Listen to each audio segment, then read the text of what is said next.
নমস্কার বন্ধুরা, পূজা food and ব্লগে সবাইকে জানাই স্বাগত।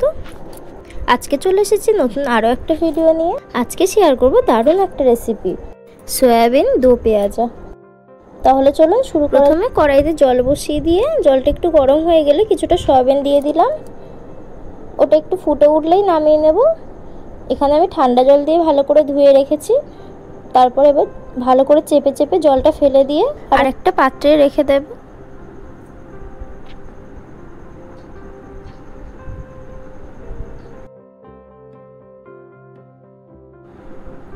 তারপর এই সয়াবিনগুলোর মধ্যে দিয়ে দেবো আদা রসুনের পেস্ট, দিয়ে দেবো পরিমাণ মতো লবণ, লঙ্কা গুঁড়ো আর 1 চামচ মতো বেসন দিয়ে এটা ভালো করে মাখিয়ে নেব। এদিকে কড়াইতে তেল বসিয়ে দিয়েছি। তেলের মধ্যে ওগুলো অল্প অল্প করে দিয়ে ভেজে নেব লাল লাল করে।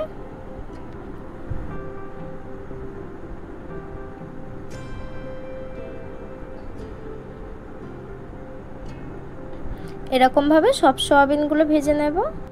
তারপর কড়াইতে আরও একটু তেল দিয়ে ডুমো ডুমো করে কেটে রাখা আলু ভেজে নেব। হালকা লাল করে ভাজবো, বেশি লাল করে ভাজবো না। আলুগুলো এখানে লাল লাল করে ভাজা হয়ে গেছে, তুলে নেব এবারে।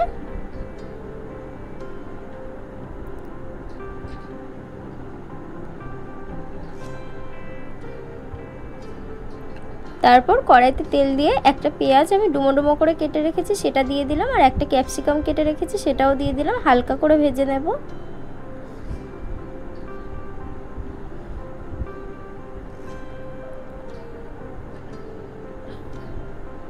ভাজা হয়ে গেছে, এখানে তুলে নেব। তারপর তেলের মধ্যে একটা তেজপাতা, গোটা গরম মশলা ফোড়নে দিলাম, একটু নাড়াচাড়া করে দিয়ে দিলাম একটা পেঁয়াজ কুচি। পেঁয়াজটা একটু ভাজা হয়ে গেলে দিয়ে দেবো এর মধ্যে আদা রসুনের পেস্ট দিয়ে ভালো করে একটু কষিয়ে নেব যাতে কাঁচা গন্ধটা চলে যায়।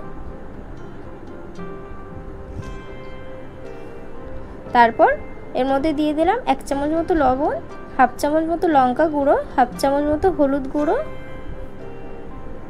আর দিয়ে দিলাম 1/2 চামচ মতো জিরে গুঁড়ো, 1/2 চামচ মতো ধনে গুঁড়ো দিয়ে মশলাটা খুব ভালোভাবে কষিয়ে নেব।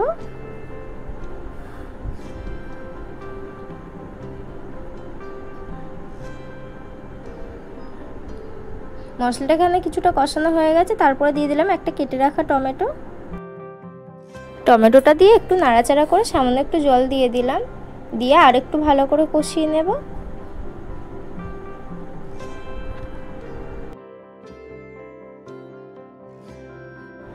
মশলাটা এখানে খুব ভালোভাবে কষিয়ে নিয়েছি। তারপর দিয়ে দেবো ভেজে রাখা আলু, দিয়ে বেশ কিছুক্ষণ কষিয়ে নেব।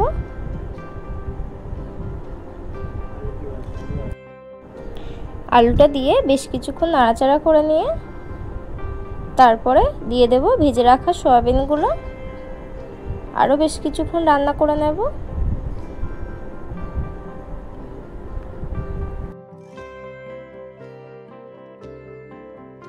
সয়াবিন আর আলু খুব ভালোভাবে কষানো হয়ে গেছে। তারপর দিয়ে দেব পরিমাণ মতো জল।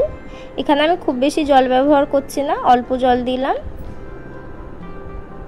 তারপর দিয়ে দেবো ভেজে রাখা ক্যাপসিকাম আর পেঁয়াজ,